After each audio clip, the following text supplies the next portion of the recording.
Assalamualaikum warahmatullahi wabarakatuh. Kami dari Universitas Negeri Malang ingin menjelaskan mengenai manajemen sistem informasi perpustakaan. Kami terdiri dari saya sendiri, Kansa Talita Boni, kemudian ada Alza Aulia, dan juga terakhir ada Tika Putri Yunitan. Kita bakal bahas mengenai prosedur perpustakaan secara umum, kemudian ada juga observasi perpustakaan Fakultas Ekonomi di Universitas Negeri Malang yang terdiri dari sistem informasinya, prosedur, kemudian struktur organisasi. Selanjutnya ada perbandingan mengenai standar nasional perpustakaan dengan perpustakaan FEB UM. Kemudian juga kita membahas mengenai SLIMS atau software yang digunakan dalam manajemen sistem informasi perpustakaan. Oke. Jadi kita bakal berbicara mengenai prosedur atau sistem informasi perpustakaan secara umum terlebih dahulu ya. Next.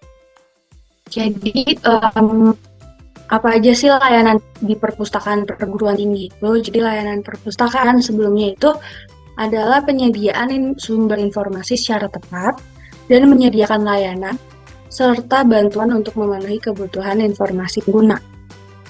Pada perpustakaan perguruan tinggi, layanan ini bertujuan untuk memberikan informasi dan meningkatkan pengetahuan kemampuan, menunjang proses perkuliahan, penelitian, pengabdian kepada masyarakat, serta menunjang program lembaga perguruan tinggi di mana perpustakaan bernaung. Jenis layanannya itu ada apa aja? Yang pertama ada layanan teknis, kedua layanan pengguna, dan ketiga ada layanan administrasi. Jadi layanan teknis ini mengolah koleksi untuk dapat dimanfaatkan oleh pengguna, sedangkan layanan pengguna itu layanan yang berhubungan langsung dengan pengguna seperti layanan sirkulasi, referensi, opak, dan pendidikan pemakai. Selanjutnya ada layanan administrasi, kegiatan administrasi yang ada di perpustakaan. Nah, perpustakaan itu pasti ada proses pinjam-meminjam. Pertama, pemustaka atau di sini tuh sebagai pengunjung itu datang ke perpustakaan, kemudian dia mencari informasi buku melalui opak atau katalog online. Biasanya ada di perpustakaannya, tapi tidak semuanya ada ya. Jika tidak ada, bisa langsung bertanya ke petugas perpustakaan yang sedang bertugas.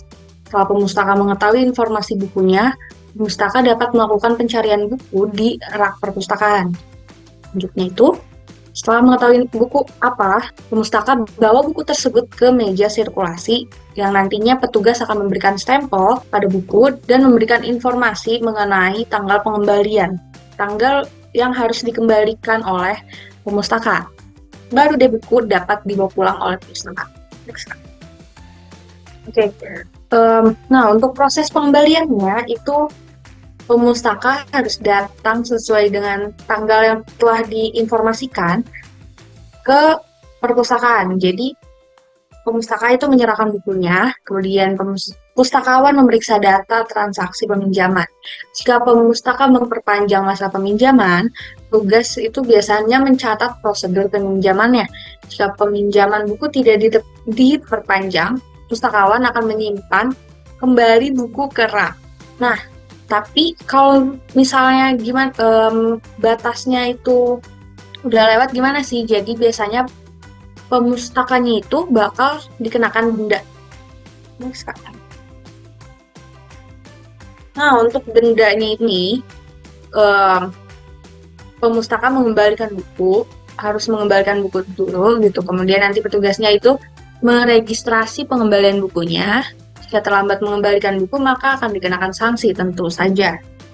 Kemudian, tugas itu biasanya menyampaikan nominal denda tergantung dari hari setelah batas peminjamannya itu. Kemudian pustaka bisa melanjutkan pembayaran petugas dengan mengisi form, dan petugas mengecek pembayaran dendanya itu udah sesuai apa belum. Pembayaran denda selesai. Kalau pengelolaan karyawan itu biasanya bertugas untuk melayani peminjaman buku, melayani pengembalian buku, memberikan pelayanan bimbingan belajar, memberikan bantuan informasi kepada semua pihak, informasi apa yang dibutuhkan. Kemudian menyusun bahan pustaka menurut peraturan yang berlaku, sesuai DDC, sesuai katalognya ya. Untuk mengelola buku itu ketika buku masuk, itu biasanya melalui pencatatan buku. Buku itu didata seperti judulnya, penulisnya, tahun penerbit, tanggal buku. Selanjutnya, pencatatan buku.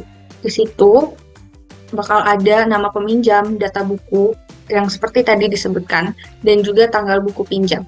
Nah, untuk pemberian nomor panggil, biasanya itu memberikan nomor panggil pada buku baru dan menyusunnya pada rak yang sesuai. Selanjutnya itu pengelolaan data mahasiswa. Jadi ini biasanya pada perpustakaan universitas ya. Jadi pembuatan kartu anggotanya itu biasanya mengisi formulir pendaftaran keanggotaan, kemudian pengambilan foto anggota di tempat pendaftaran. Selanjutnya kartu anggota diproses dan dapat ditunggu dan langsung jadi.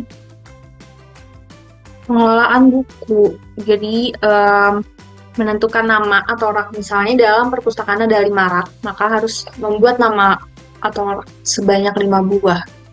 Kemudian ditentukan kategorinya, ini bukunya jenis apa pada setiap rak. Selanjutnya ada nomor urutan buku, itu untuk dapat ditentukan melalui nomor panggil. Terus nomor panggilnya ini bisa ditempel di samping buku, kemudian disusun berdasarkan kategori yang telah ditentukan. Jadi selanjutnya saya akan menjelaskan mengenai hasil observasi kami di Perpustakaan Fakultas Ekonomi UM. Nah, jadi kami melakukan observasi di Fakultas Ekonomi UM. Nah, tempatnya itu di gedung D10 lantai 2. Nah, kita melaksanakan observasinya itu pada hari Senin tanggal 30 Januari tahun 2023. Nah, yang pertama saya akan menjelaskan sistem informasi yang ada di Perpustakaan Fakultas Ekonomi UM.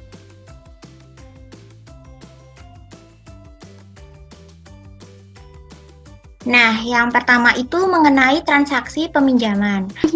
Jadi, pemustaka yang datang dapat meletakkan barang bawaannya pada loker yang sudah disediakan. Lalu, mereka dapat memasuki perpustakaan dan menyekan KTM pada komputer untuk presensi masuk. Nah, selanjutnya, pemustaka dapat melakukan penelusuran buku pada komputer yang sudah disediakan. Selanjutnya, pemustaka dapat mencari letak buku sesuai dengan nomor klasifikasi yang tertera pada komputer. Nah, buku yang sudah didapat bisa dilanjutkan dengan melakukan peminjaman buku pada komputer peminjaman. Buku akan dicek dan diproses oleh petugas checkout agar dapat dipinjam. Selanjutnya, saya akan menjelaskan proses transaksi pengembalian. Pemustaka dapat memberikan buku yang akan dikembalikan pada petugas perpustakaan. Selanjutnya, pemustaka juga dapat melakukan perpanjangan maupun pengembalian koleksi secara mandiri melalui komputer yang disediakan di bagian layanan sirkulasi mandiri tanpa melalui petugas perpustakaan. Next. Nah, untuk masalah denda, keterlambatan pengembalian buku akan dikenakan sanksi denda yang besarnya ditentukan oleh keputusan rektor. Saat pemustaka menghilangkan buku yang dipinjam, maka mereka harus mengganti buku yang hilang itu dengan judul buku yang sama persis, tidak boleh berbeda. Nah, selanjutnya, kualitas buku yang dihilangkan itu jika ingin mengganti juga harus berupa yang original, tidak boleh yang bajakan. Untuk keamanannya sendiri, di sana dilengkapi dengan kamera CCTV di setiap pojok ruangan. Jika ada buku yang dicuri, di perpustakaan FE tidak ada scan otomatis yang mendeteksi jika ada kehilangan bukunya itu.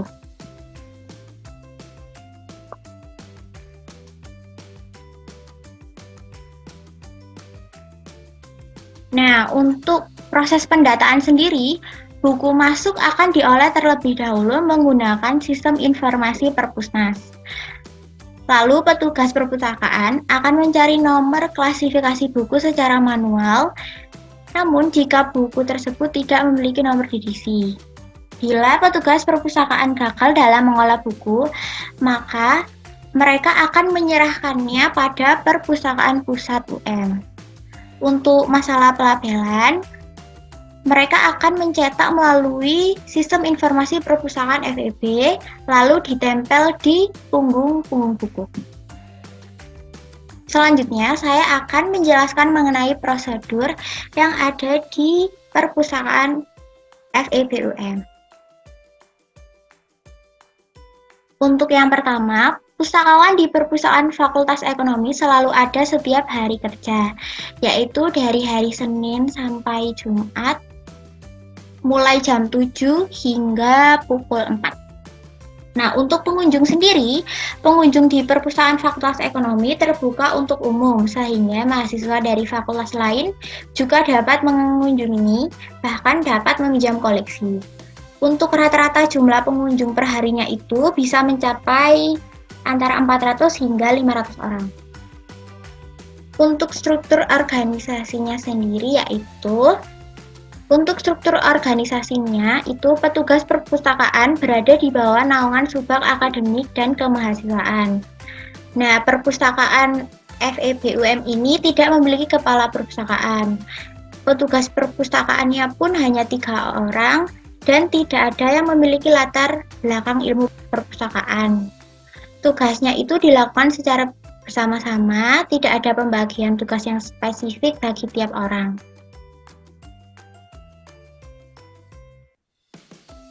Nah, jika dibandingkan dengan standar nasional perpustakaan, manajemen sistem informasi perpustakaan di FEB UM itu kebanyakan sudah sesuai. Seperti contohnya yang pertama itu mengenai pengembangan koleksinya. Nah, di perpustakaan FEB UM itu mereka sudah sesuai karena mereka itu menyesuaikan kebutuhan pemustakanya sendiri. Nah, untuk koleksi muatan lokalnya itu juga sudah sesuai dikarenakan mereka menyediakan skripsi yang bisa dibaca di tempat. Untuk koleksi referensinya, mereka juga menyediakan kamus dan ensiklopedia dan lain-lain. Untuk pengolahan bahan perpustakaan, mereka menggunakan Sipadu. Selanjutnya, untuk sarana dan prasarannya sendiri, perpustakaan FEB UM memiliki luas 15 kali 20 meter kubik, mempunyai 6 AC, 32 rak buku, 10 meja baca, 2 komputer sirkulasi mandiri.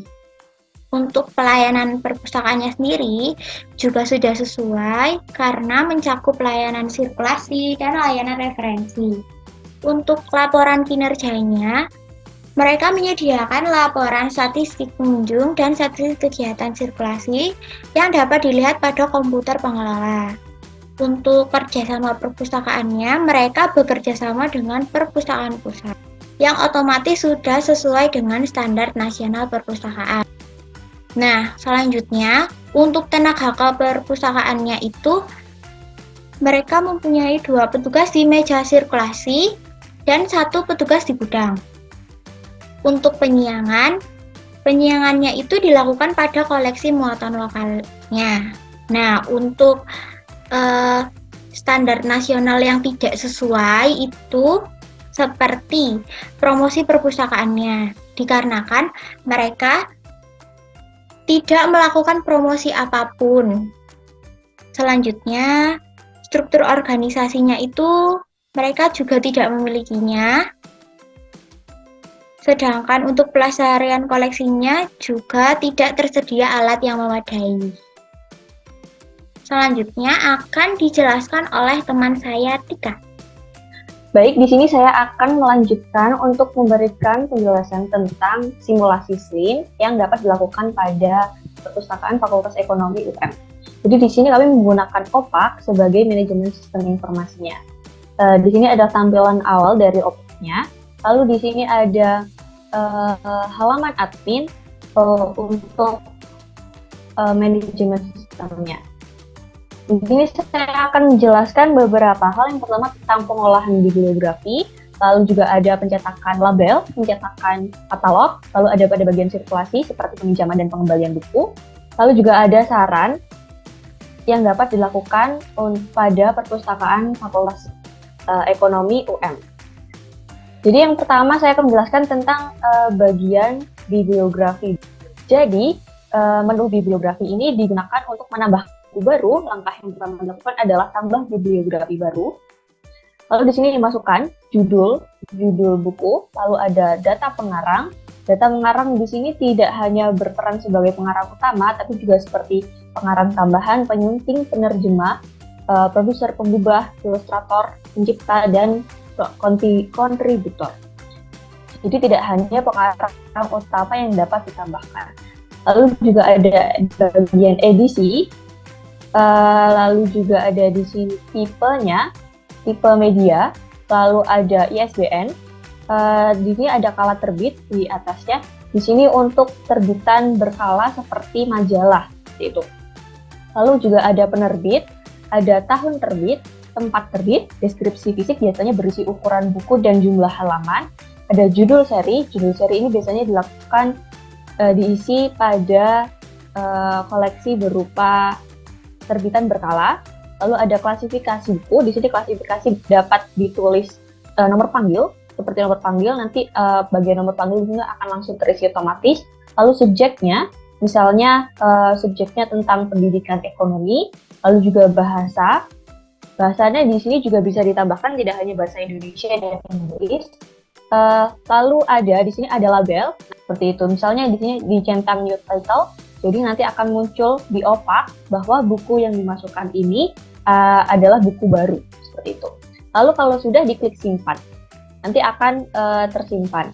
Namun jika sudah diklik simpan seperti tadi, itu belum ada jumlah eksemplarnya.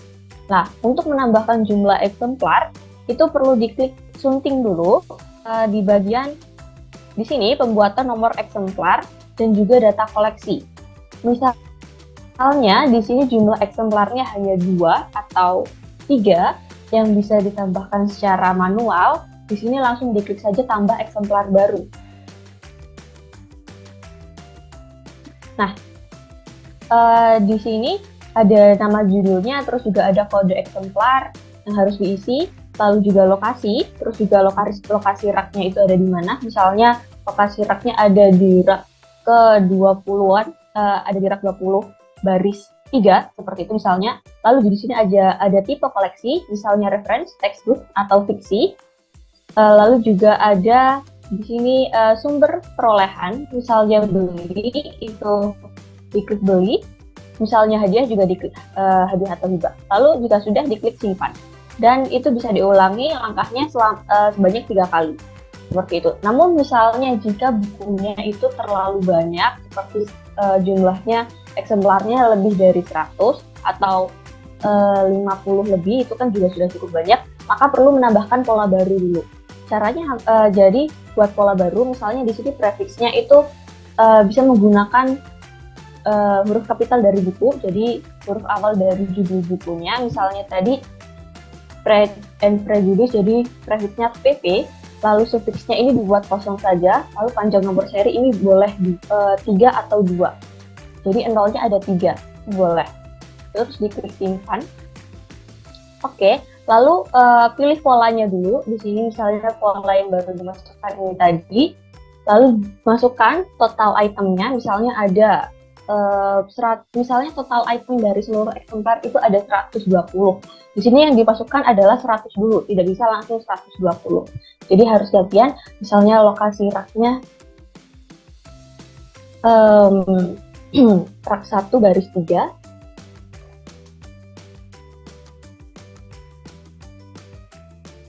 Ya, perolehannya beli. Ya, seperti ini. Nah, jika sudah, diklik perbarui. Nanti di sini akan muncul, di sini sudah muncul tersedia sebanyak 100 eksemplar buku. Lalu jika ingin menambahkan lagi, karena tadi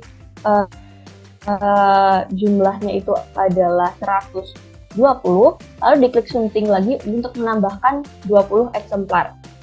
Menggunakan pola yang sama, total itemnya ini adalah 20. Lalu di sini lokasinya juga disesuaikan dengan yang tadi.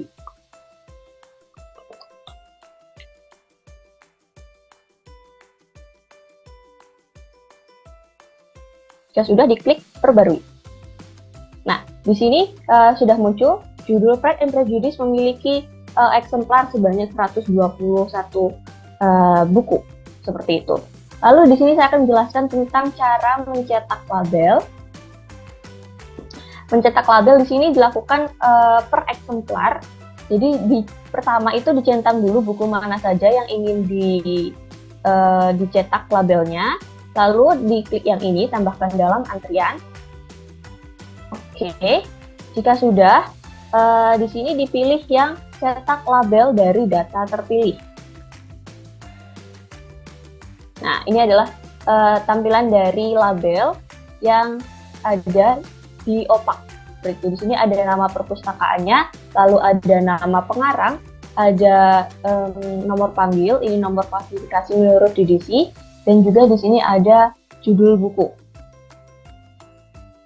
Nah, seperti ini. Lalu selanjutnya di sini saya akan menjelaskan tentang mencetak katalog. Mencetak katalog ini per buku, per judul, tidak per eksemplar. Jadi dicentang dulu mana buku yang ingin ditampilkan dalam katalog. Lalu diklik tambahkan dalam antrian. Lalu dipilih cetak katalog dari data terpilih. Nah, di sini tampilan dari katalognya seperti ini. Di sini ada nomor panggilnya, ada penulis, lalu ada judul, ada terbit, tahun terbit, jumlah halaman, ISBN, terus ada subjeknya atau kata kuncinya. Seperti itu. Itu untuk bagian bibliografi. Lalu selanjutnya di sini saya akan menjelaskan tentang sirkulasi. Sebelum ke sirkulasi, ada juga layanan keanggotaan. Jadi kalau keanggotaan itu pada perpustakaan Fakultas Ekonomi UM, itu sudah langsung tersambung pada data mahasiswa. Jadi tidak perlu membuat kartu anggota lagi. Di sini saya sudah memasukkan contoh nama anggota, satu anggota. Lalu di sini ke bagian sirkulasi. Yang perlu dimasukkan itu adalah ID anggota. Jadi ID anggota ini kalau pada perpustakaan FEUM ini berupa NIM seperti itu. Ini contohnya ID-nya ini. Nah, lalu di sini dimasukkan kode eksemplar atau barcode. Namun di sini barcode-nya itu belum ada, jadi kita harus masukkan kode eksemplar dari bukunya. Nah, kode eksemplar ini dapat diketahui jika melakukan pencarian di opak misalnya.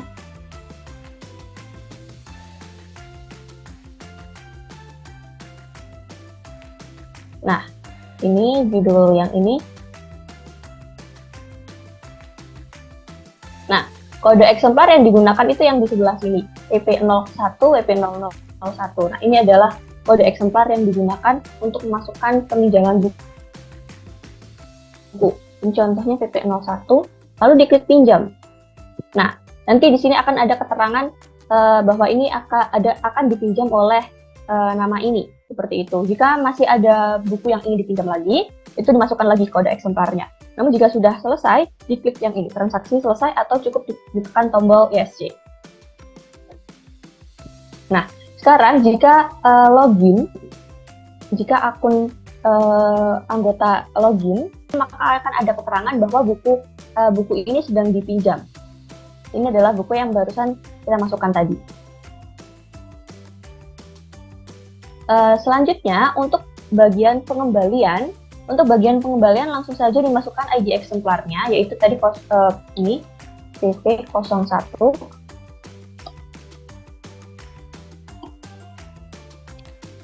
Nah, ini langsung muncul keterangan bahwa buku ini dipinjam oleh ini, lalu tanggal pinjamnya kapan, ID anggotanya berapa, dan akan muncul tanggal kembalinya. Lalu jika login lagi ke area anggota,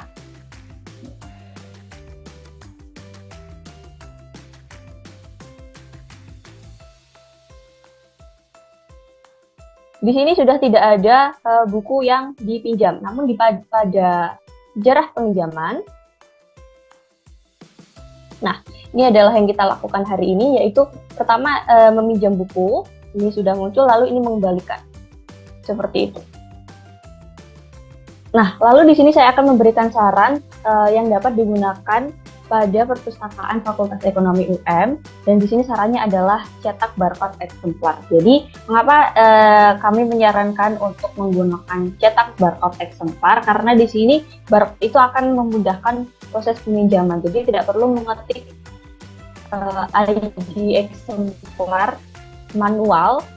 Jadi cukup menggunakan barcode-nya saja. Jadi yang perlu akan dilakukan adalah di sini centang dulu eksemplar mana yang ingin dicetak barcode-nya, eksemplar mana saja.